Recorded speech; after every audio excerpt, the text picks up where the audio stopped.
I'm Dave Wiesdock, Sage of Creative Scaffolding. And I'm Jen West, Professional Rebel of Delight. And this is Shadow Casting. How you doing, Jen? I'm doing really, really well. How are you doing today? Oh my gosh, I gotta tell you something. I had this friend, his name was David, and he just became a victim of ID theft. Oh no. Yeah. What happened? I don't know, but now we just call him Dav. That's so dumb. But it's a great segue into our podcast today. Okay, we're going into archetypes, the victim. I see how you're riffing with that. Yeah, I couldn't resist a bad joke today. Yeah, you're doing the dad joke thing. Well, I am a dad, so do I get my medal now? Little pin. Yeah, you get to keep your dad joke card. That's right, the club. I forgot about that. Yeah. You're rising to the occasion. Very cool. Yeah, so I'm excited today. So, in a very bad way, that was my way of introducing our podcast today. Today, we're finishing up talking about survival archetypes. Are you ready? I think I'm ready. I think I'm ready to dive into one child archetype. That's always fun. And the victim. Let's hit this. Great. So before we start, I thought since this is like part 3 of a series, and we'll make sure in our show notes to include the first 2 parts, I thought it would be a good idea to summarize a bit of what we've been talking about. So those who haven't maybe listened or are jumping in towards the end have a path of where we're going with this. Yeah. So in our previous podcasts, our first podcast, we looked at the general idea of what archetypes are.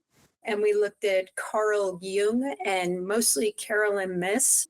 And we jumped into the idea of character archetypes, which are the ones we're most familiar with: the hero, the magician, the child, and how we can actually make use of those in shadow casting.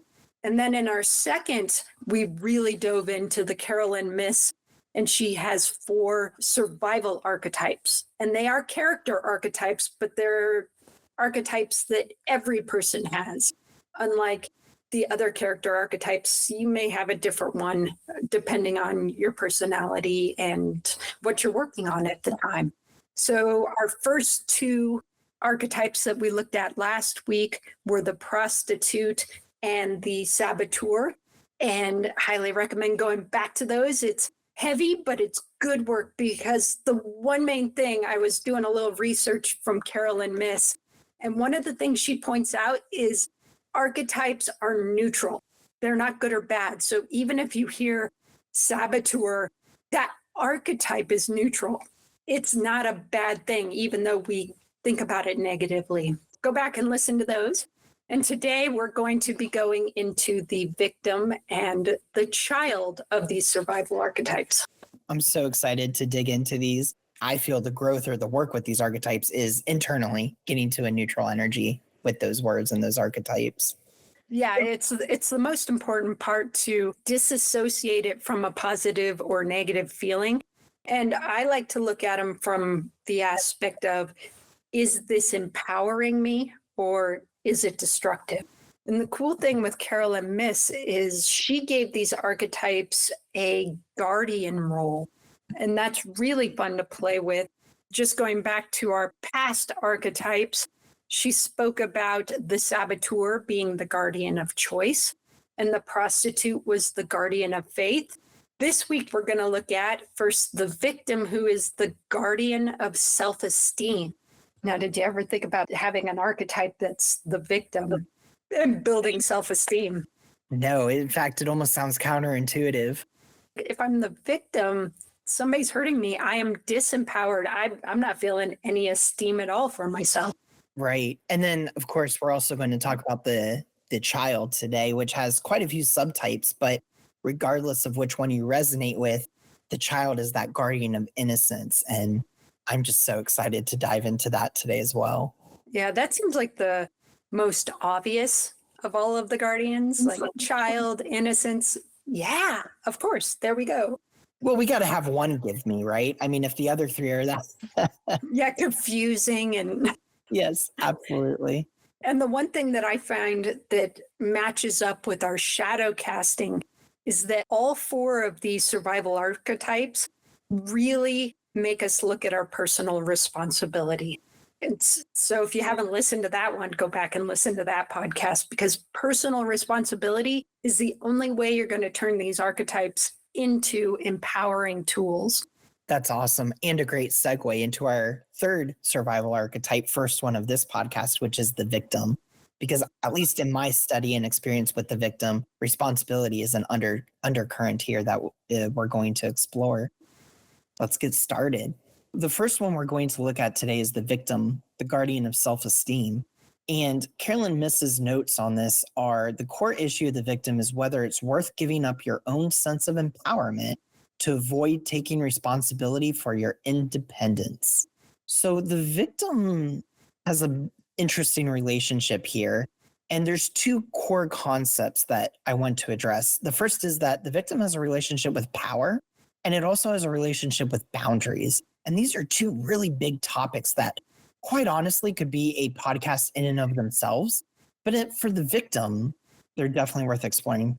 Just thinking about the word power, some people have an aversion to that word. Like, power is seen as the thing that corrupts us instead of our own internal power and being able to stand in our world and create something.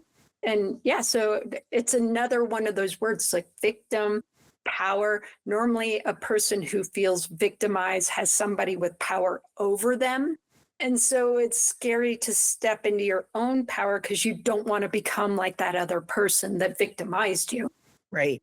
And power over another can also be a victim energy as well, because it's this almost reverse psychology, this subconscious reverse psychology where you're foregoing or giving your power to someone else, and then at the same breath going, I'm the victim in this situation, which is a really deep way of looking at this. So maybe we won't go that deep, but well, I mean, it could just be maybe at work you don't have a lot of power and you're scared of losing your job. And then you go home and you exert the power over your children in a negative way. You just kind of take that victim energy from being victimized to being the victimizer. Yes, that's a great example for that. So playing with the victim a bit, I'm going to look at it from the perspective of this relationship with power and boundaries. When we're looking at the victim, oftentimes the connotation in society of the victim is someone that's looking for feedback out of pity or their own inability to set boundaries. And so a lot of times I think that there's this common theme that we see in the victim where it's someone that, to your point of view, from the outside looks like they're looking for the pity party, looking for the woe is me and the commiseration. And sometimes people need that to feel like they're being seen, heard, valued. But the victim takes this one step further, where it's almost like they are abdicating their power for the sake of the attention. It's that person that is looking for the attention more than the solution. And we've all run into people like that in our lives where they keep talking about the same situation over and over and over and over and over again. And it's like, are you really looking for a solution here? Or have you found that by talking about this situation to everyone, you get this gratification of attention that you're looking for? And the other way, and that would be a relationship with power concept, because even though the person is being the victim, they have found power in getting that reassurance from outside. Right. It's like a false way of getting connection. Like, see my suffering, take care of me. I'm the victim. And often with somebody who has this mindset and is embodying the victim in this way, there is no solution that will work. There's every excuse for why everything won't work for them. Yes. It's when you're texting that person and maybe you even ask, hey, are you looking for a solution here, or are you just looking to vent? Because sometimes people need to just vent, and that's okay too. But it's when they go, I'm looking for a solution. And so you give them 4 or 5 solutions. And every time you're you're talking something out, they have an excuse for why that won't work, because their mind is, if I actually solve this problem, I lose power in this situation of getting the attention I'm looking for. Because quite honestly, when you're in the healthy victim and you're self-empowered and you have that high self-esteem, you have to reprogram how you talk with people. And that's challenging because there's this habit, this belief, going back to one of our original podcasts about how your thoughts create your words and your words create your actions. And when your thoughts and your words are in this self-pity mode and your actions and your habits reflect that, it's hard. It's a little jarring to shift that paradigm, because you have to let go of something that you were certain in, something that you were holding on to. And so that is definitely a change in relationship with power, because all of a sudden you have to have this self-power. You have to have the belief that you yourself can solve your problems, and that. Oh, Dave, you've got me bouncing back to last week with reassurance and certainty. I mean, right there, by being the victim and having people give you more and more solutions, you're getting certainty about where you are, and you're getting reassurance from another person that they will keep coming back to you if you stay this way. Yeah. Mind blown, right? We need the Yeah. mind blown emoji here. And here's the crazy thing to me is that this one is so hard for me to talk about, because I can almost hear the audience going, well, that's not why I'm talking about X, Y, or Z with whatever you're currently dealing with. And that's where the victim's coming out for you, though, is that when you feel that defensiveness kind of bubble up in your chest and it gets tight and you're like, yeah, but excuse X, Y, or Z, that's where the victim's being very sneaky and trying to get you to be aware. Because remember, these archetypes aren't meant to judge you. However, we get in judgment because then all of a sudden we have to look at how we can make a change. And that's really hard to do.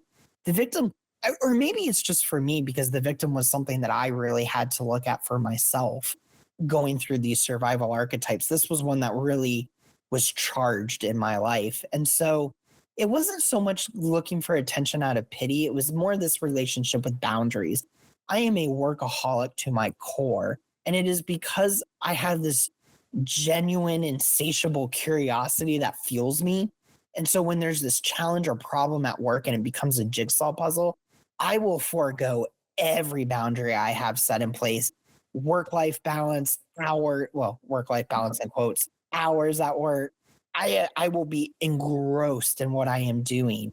That's where my victim comes out, because then I don't catch it there. I catch it a week or two later when I'm so burnt out from putting in all this extra work, trying to solve a problem, because I've foregone my boundaries. I've given up my self-empowerment in order to pursue this passionate curiosity that's driving me.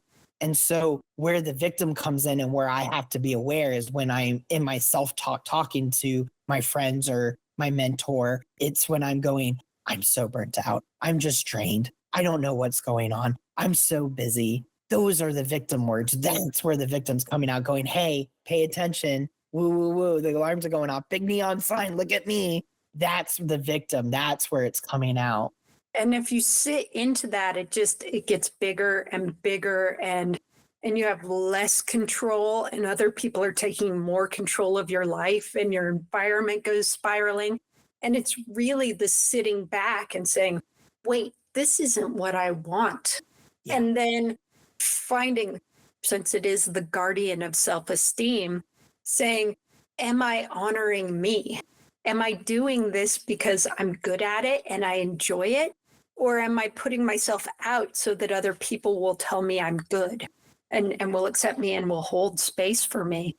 Am I my best self? And in shadow casting, if you have a victim energy, remember what we have, we put out on other people. And our goal is to lift other people up as well. And that victim energy doesn't allow us to do that. We kind of teach disempowerment to other people, and taking the victim on as a partner, we start to see how we can just be an example of being able to help others and to accept help and to set boundaries and be okay, not like barbed wire boundaries, but soft boundaries, just saying this is okay, this isn't, which is a Brene Brown phrase.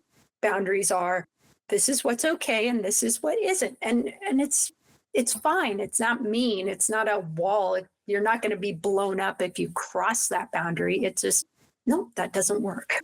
Right. I think with setting boundaries, since we're kind of diving into that, is there's this misconception that a boundary is a hard wall, but really a boundary is a soft line in the sand, because a boundary is about honoring your needs and the needs of someone else. It's tricky setting a healthy boundary. I like how you brought that up though. Like, it takes courage, I guess, and it takes a high level of self-esteem, because you have to realize that sometimes when you set boundaries, that other person might not be willing to draw that same line in the sand with you. And that can definitely send you into that shadow victim mindset. And the reason for that, I feel, is because when the victim is tapping you on your shoulder, it's about expectations and obligations. It's about the sense of when you have a certain belief about how someone's supposed to act, about how a situation is supposed to behave in reality, and it doesn't go according to plan, quote unquote, that's where the victim comes into set. Because a lot of times victim is portrayed as someone is doing something to me, but it can be anything. There are people that go into the victim mindset when they get a bill that they weren't expecting. Oh, that company's out to get me. That company just wants money. And maybe or maybe not that's true, but that's not the point. That's just the shadow thinking. That's the expectation, because now you have an obligation to pay that bill back. And so really the hard growth in the victim is creating space and not making it personal, and recognizing that you have a responsibility in your life. And so really where the gift of the victim comes out for me is radical responsibility. Just hell or high water, I'm taking responsibility for my life. And that's really hard. And it's a constant choice. It's not something that you just commit to once and then you're living that. It's something that you constantly have to practice in your life. And the universe has a fun way of testing you when you embrace it too. It's like, okay, if you're going to be radically responsible, here's a few situations where you have to embrace this. And can you do it? And where is that imperfection still happening? And see, that's where the trick comes in too, though, and not judging yourself and going back into that victim pattern. Oh, the victim is a really fun character, because once you start to empower yourself and set boundaries, that can totally turn into the victimizer. So you're still in that destructive pattern, but you think you've empowered yourself. And like an example would be starting to set boundaries, but not honoring other people's boundaries and being okay with the boundaries they set. It's like, no, I've set my boundary. Your boundary doesn't matter. Or I don't like your boundary. I made a boundary, but you have this other boundary and it doesn't make me happy. I want you to drop yours so that my boundary just works. And it's a really neat play. It is. And this goes into, I'll tag this in the show notes. There's a couple ways that the victim can manifest both in yourself and others. And what you brought up brings that to mind. And I think this is a fun thing to share. There's two ways minimum that the villain can show up. One is the villain. And that's kind of what you were talking about, where you set a healthy boundary and someone else sets a healthy boundary.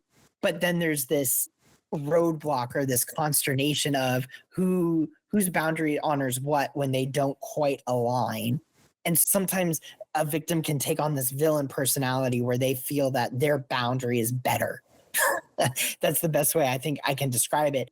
And it's this sense of avoiding personal responsibility, going back to our previous podcast, but also what comes up to me for this, which is that radical responsibility of not willing to have the hard conversation, or not having the courage, not always a willingness, but the courage to not have that conversation of how do we address these two opposing per se boundaries. The other way that a victim can show up is the enabler, which is not setting healthy boundaries, and kind of going to what we were talking about when we first brought up the victim, which is that pity party. It's this enablement of wanting the external validation for your situation. And in a way, it's also the enabler of the person that constantly is giving solutions, knowing that that person doesn't want them. They're feeding into that pity cycle. And so in that way, this again, this is so cool of how this plays with the relationship of power and boundaries, because you can be on either side of the equation and still kind of have that victim, that shadow victim showing up. And I think the high side of this, if you can get to healthy boundaries, is, at least for me, a live and let live. Like if somebody gives me their boundary, I can honor that boundary. Even if I don't really like it, I would like it to be a different way. Okay, that's their boundary. And I'm okay with that. If you're in an intimate relationship, there's compromise. But if it's just friendship and or a work environment, you can either say that's their boundary and I have to mold into that, or I don't. And if you choose to mold, a victim might say, oh, I have to do this. But if you're not a victim, if you're empowered, you're saying, I choose this. I'm choosing to join their mold. Or if you choose not to, you can't be mad. I don't like their mold, so I'm not going to conform to it. But I hate that they have, and I wish they'd just drop it. It's like, no, you chose not to. So you're like, they had a mold. It doesn't work for me. I respect them, and I'm going to move on somewhere else. And that's the empowerment. Once you make the choice, you have to honor the choice you made. I think that that's a much more poetic way of saying what I said earlier, which is that you constantly have to make the choice. You have to constantly honor that choice. You have to own it. And that's a challenge. But that is how you get to, I think, the healthier version of this victim archetype and lean into the guardian of self-esteem. Yeah, it's just empowered and honoring of all sides. So do we want to move over to some innocence? Yeah, let's make this a little lighter and play with some innocence now. Yeah, let's be innocent. And I know people who have a real discomfort with innocence as well, because it's associated with being naive for them. So it's got its own, because kids are naive. They'll walk up to strangers and get abducted and eat candy they shouldn't, and whatever. Oh, wow. Yeah, that is absolutely true. So the child archetypes are really fun in the Caroline Myss stuff. The child is our relationship with life. It's what we're building that's new. And Caroline has a lot of sub archetypes. She's got 1, 2, 3, 4, 5, 6 sub archetypes to the child. And it's just based on, I'm curious, Dave, because I don't really know for sure, and maybe you do. Are these based on actually what happened in childhood, or are they based on our adult relationship with our inner child? Off the top of my head, I'm not sure. However, I treat this a little bit like the Enneagram in a way. So I treat this like the Enneagram in the sense that I feel like there is we have a predisposition to one of these archetypes.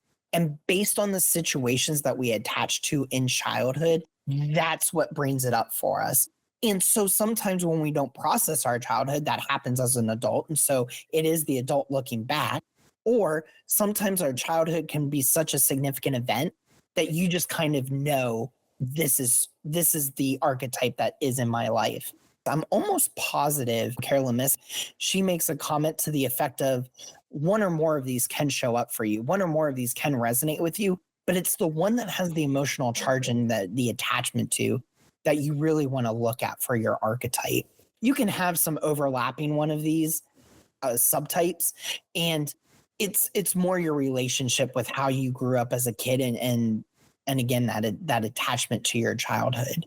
So are you saying, like, based on Enneagram, it's kind of our natural innate where focus goes, energy flows? So if you have a natural tendency to be more spiritual or nature focused, that's your archetype, but it's just innate. It's something, it's where your focus was as a child and where your focus remains as an adult. Absolutely. And a great example is me, because I, as a kid, grew up a lot with a huge forest 10 feet from my house, right in my backyard. And I was outside all the time, sitting in the moss underneath the trees, playing in the rivers. But I don't have a predisposition to be out in nature. And so that one doesn't really quite align for me, but it doesn't mean that it's not there. Oh, that makes perfect sense. So you're like, I had access to nature, but I am not a nature child archetype. Right. It's and here's where I think the qualifier comes in, and where you can look at this in your own life as you're listening to this. Where do you feel your innocence being challenged? And where do you feel like your innocence most grows? Because for me, my innocence isn't really challenged when I'm outside. I don't feel, well, let me back up. Let's talk about innocence first. Let's talk about what that means and how that shows up and what that looks like.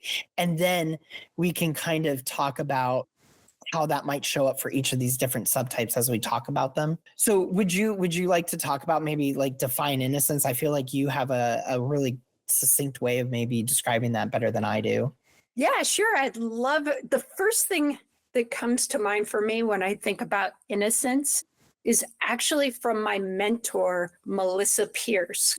And she is a gestaltist and she made this deck of cards. They're really fun. They have all of these words and then they give a story about how you can interact with them. And one of her cards is innocence. And in it, she talks about how innocence is a state of hope and trust. And so if we breathe into it, innocence allows for curiosity. It allows you to venture forth without fear because you're open to the world around you. You see it as a place that's inviting. You know, there are no thoughts when you're innocent that are holding judgment. They're just trusting of the world. They want to learn and they're open and they just invite so much. So there's this vulnerability in innocence that allows for new experiences. As adults, we get really tied down into things that didn't work before. It ties back into our certainty. But when we lean into our innocence, we're open to risking because we realize that the risk is going to open us up for something new. It opens us up to possibility. It opens us up to adventure. And I think that's what our innocence brings when we look at the child archetype. Wow. I just realized we're about to do a deep dive here then. So there are, as we said, count them, six sub-archetypes. Six archetypes in one. Yes. So there's the divine child, the nature child, the innocent magical child, which is kind of one in and of itself, the eternal child, the orphan child, and the wounded child. So as we talk about these six, what I would like to do is talk about how it might show up as a shadow version, and then where the play of innocence comes in. So if you're not quite sure which of the six you're looking for, maybe there'll be a nugget that we can give you that kind of shows, okay, this might be the subtype that is presenting. Because remember, as we just talked about, sometimes more than one may show up, but there's going to be one that's really guarding your innocence here, really opening you up to the curiosity of the world and a play mindset. So the first one I'm going to talk about is divine child, the magical child with a redemptive mission. So the very obvious examples of these are from literature, like baby Jesus. I can't think of any as off the top of my head, but that one's the one that always kind of comes to mind. Yeah. It's this idea that there's this certain connection to the universe, to a larger consciousness with the world, but that there's a mission for this child to share that connection with others, to bring them to that sort of deeper level of spirituality. Yeah, I would think that a couple other divine child just from fiction might be like Anakin Skywalker or Superman. You know, they have those divine qualities. No, those are great examples because to me, the divine child has a magical quality to it, a certain power, if you will. But there's also an underlying mission to these characters because they want to share that power to, most of the time, better the world. Yeah, and Anakin definitely has that. I mean, he's the chosen one. So what comes to mind for me with this, with regards to innocence, is if the divine child is showing up for you, maybe you were a gifted kid growing up and you were in the United States in like a gifted program, or maybe you just have a really magical mindset where everything is steeped in imagination. It's a very rich, creative lifestyle. And and part of that is also this desire to share that with the world around you, because that's what makes you feel most seen, visible. It's how you build trust with others, and it's where you feel most open to the world around you. Yeah, there's definitely something you're trying to change in the world or make better. And it's from this divine place. It's coming from the universe and flowing out of you. Yes. Did you have anything else you want to add to that one? No, the divine doesn't really hit me in any place. I don't resonate with the divine child. I don't have a magical godly purpose. So, well, I don't know about that, but okay, so we'll move on to the next one. So the nature child deals with friendship with animals, that deep bond with natural forces. And then there's also this quality of nature within yourself, that internal resilience. And to me, this is a metaphorical subtype for the child archetype, in the sense of nature exists and does what it needs to do. It doesn't have, there's this quality of radical acceptance. It's this ability to just be true to yourself and do what is true to your nature. And there might be a quality in this of you really resonate with things like thunderstorms. You like to sit outside and listen to the rain, or you're a big storm watcher and you like to go chase tornadoes. I mean, that might be an extreme example of how this shows up, but it's what brings wonder to yourself. And is it in a nature quality? I'm going to let Jen hit on this one though, because I know that this one's a little pertinent to her. yeah, near and dear to my heart. This is my child archetype, the nature child. And it's really one that's kind of wild. And there is this embodiment of nature, the little bit more chaos, the little bit more here and now in the moment. Those with the nature child communicate with animals really well. I train horses. And so my nature child comes out in my relationship with my horses when I'm training them. I've been around horses my entire life. I've used all of the tack. I've, been told all of the body parts of a horse, but it's not my drive. Like the hocks and the mane and the tail and just the different body parts of a horse isn't my concern. My concern is that relationship and the communication and how we talk to each other and the interaction. And so that's a part of the nature child. So just because you like animals doesn't necessarily make you a nature child, or just being outside in nature like Dave, that doesn't make you a nature child. There's just like this tough, rugged, wild energy that comes with what is of the natural world. It's just this clear connection with rivers and flow and cycles and that kind of thing. Yeah, to add to that, I feel like the nature child really shows up for those that feel lit up when they're out in nature, that there's this quality of they need to go stick their toes in the grass or put their hands in some dirt. The people that really have that green thumb are farmers, someone that has that, you keep saying that rugged quality, and that's what kind of keeps coming to mind. It's that rugged is the innocence. That's what I'm trying to get at. It's by you digging quite literally into nature that you are enlivened within, like something bubbles up within inside of you that just really makes you feel connected. Like that's what comes to mind for the nature child for this one. It's more than just somebody like being outside or likes to take a walk every day. There's something innate in this one that just really draws you to being outside and that rugged innocence. So if you're kind of thinking if this one is coming up for you, really look at how nature shows up in your life and try to go a couple layers deep and see what comes up, because that's how you know that this one is really resonating for you.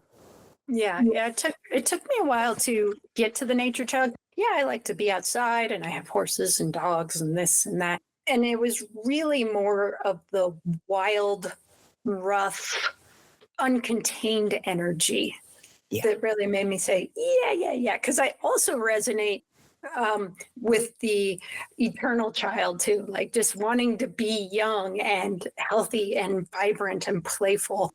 But the one that really stuck was the nature child. That's a great segue. So let's talk about the eternal child. So the eternal child is someone that wants to stay young, both in body, mind, and spirit. And it's this, I mean, the one that just very easily comes to mind is Peter Pan, the kid that never wants to grow up. I won't grow up.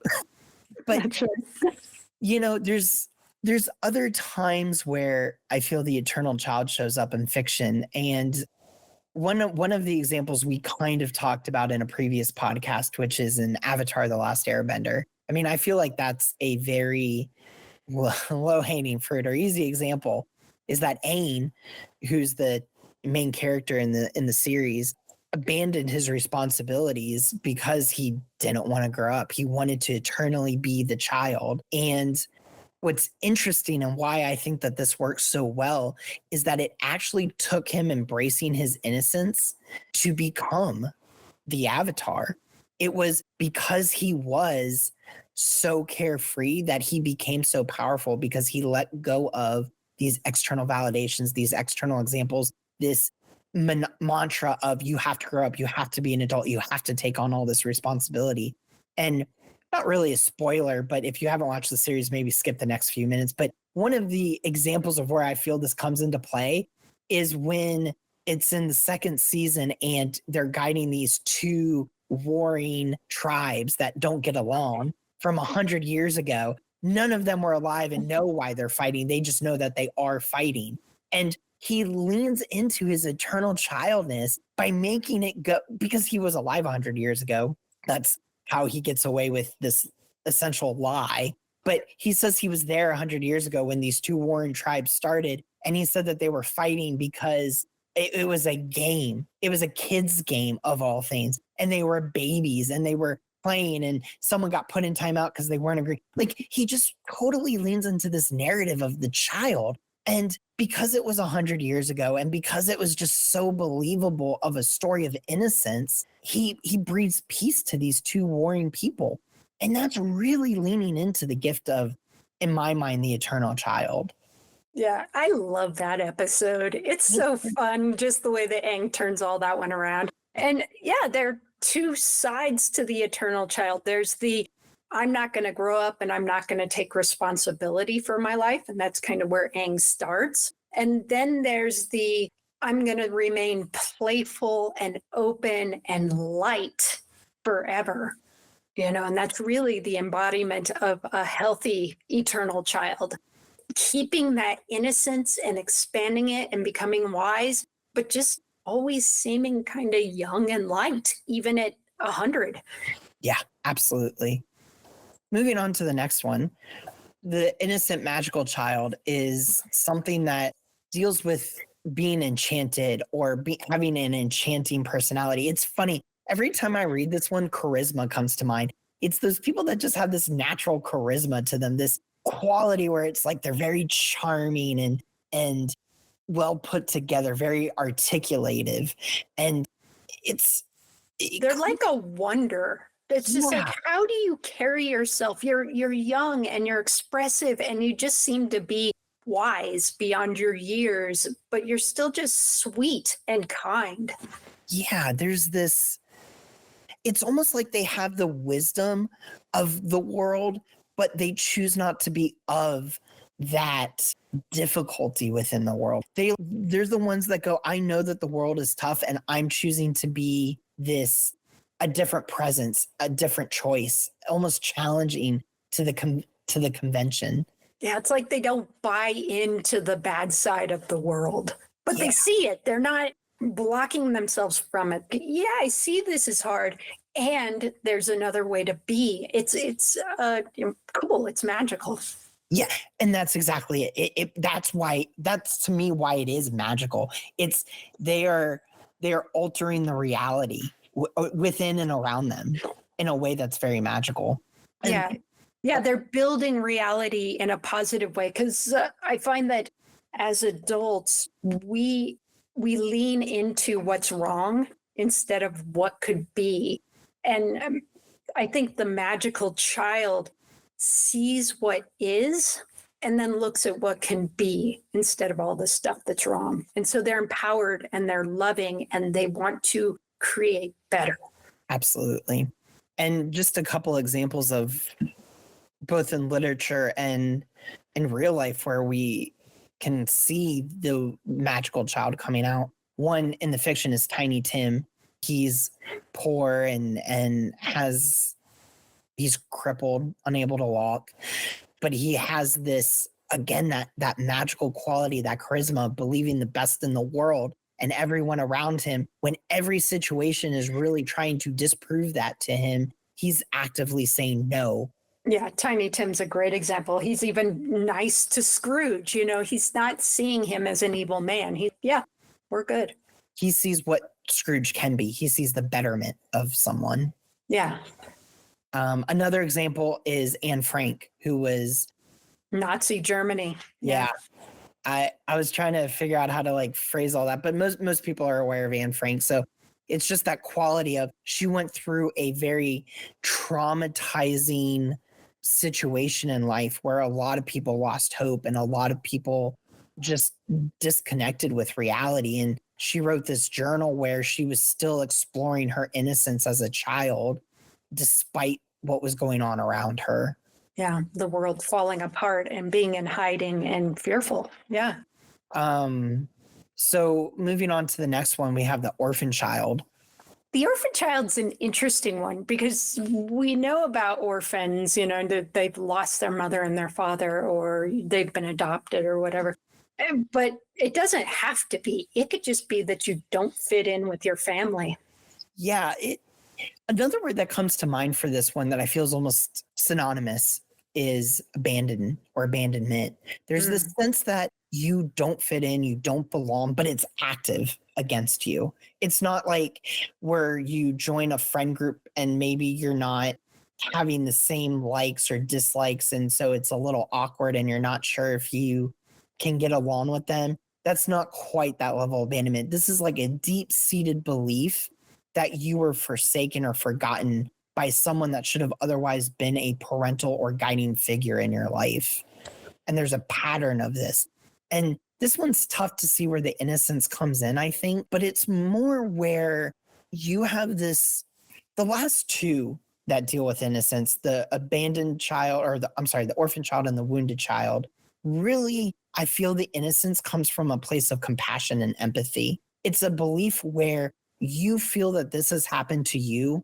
And so you are highly aware of where this happens in other people's lives.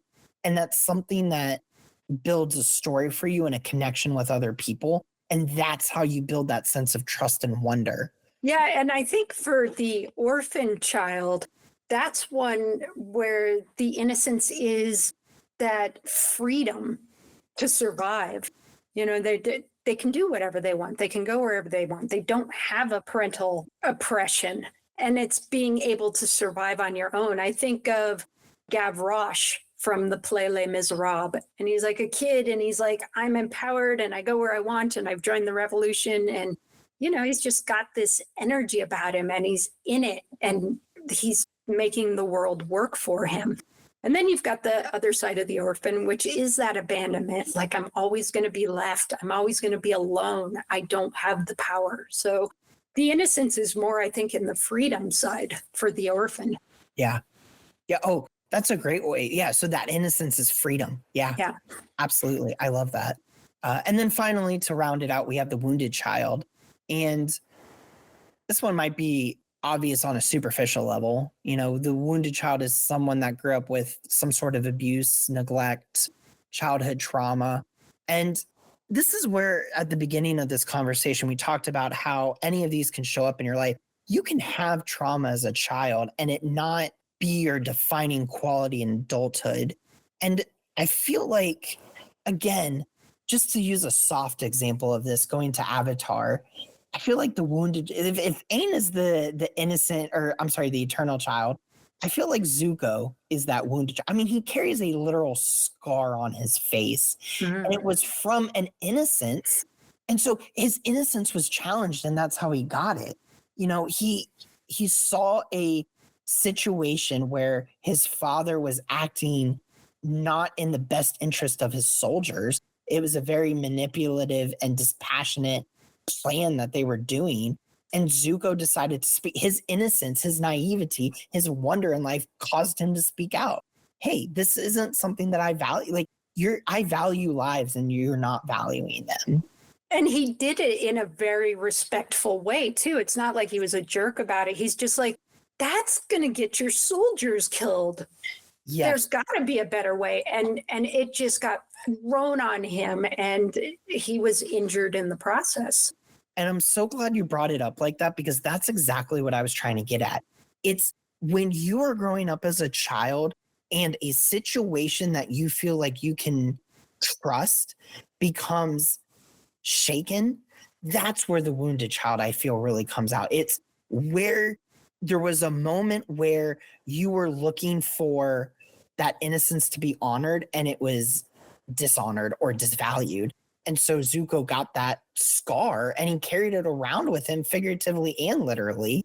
And by recognizing it, for this one, I feel like you have to do a little bit of inner child work to really get at to where the innocence comes out. Because Zuko's reformation really comes about when he re-honors his innocence of believing the best in people and recognizing that there are consequences to actions, both his and others, and stealing our victim. He couldn't he couldn't be a bystander. He had to take action.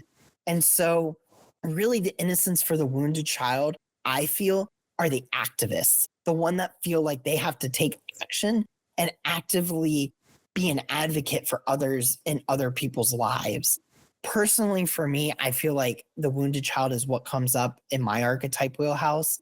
And I bring up the advocate because that's where I feel my wounded child being honored. When I was studying as a chiropractor and even first in practice, my huge belief was making others feel like they could advocate for themselves. Because when you are wounded, when you are injured, when you're in pain, it's hard to have a clear vision of reality, of what you're even experiencing. And so this ability to be self-empowered, to lean into the wonder of life and knowing that you were wounded but still choosing to go forward takes a tremendous amount of courage and fortitude. But the real growth comes when you can know that you were or felt like you were wounded and being able to still hold a sense of wonder in life and still try to find the magic in life. And yeah.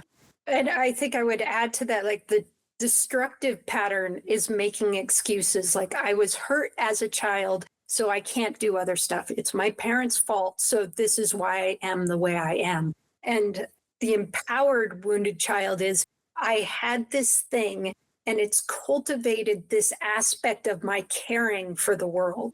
Oh, I love that. It has cultivated caring. That's the innocence showing up for the wounded child, that cultivated sense of caring. Yeah. So I know when we talked about the first two survival archetypes, there was a lot of deep conversation here. I feel like this one can really hit close to home as well. So what I would love to know in the comments from our audience is, if you're comfortable with sharing it, which one of these subtypes shows up for you? And instead of going into the story of why you feel that this one shows up, especially with the ones that maybe are more trauma oriented, like wounded or orphan, I challenge you to share where your innocence shows up with these. Where can you explore these in a going forward type of way in your life? Yeah, exactly. Find your empowerment, find your innocence, find your inner child energy, that creative, curious, hope-filled, trusting side of it. Yeah, just like we talked about from Melissa Pierce's card deck. Awesome. I'm going to leave it at that. Please make sure to like, subscribe, comment, and share our podcast wherever you're listening to it. And we look forward to hearing from you in the future. Yeah, until next time. See ya.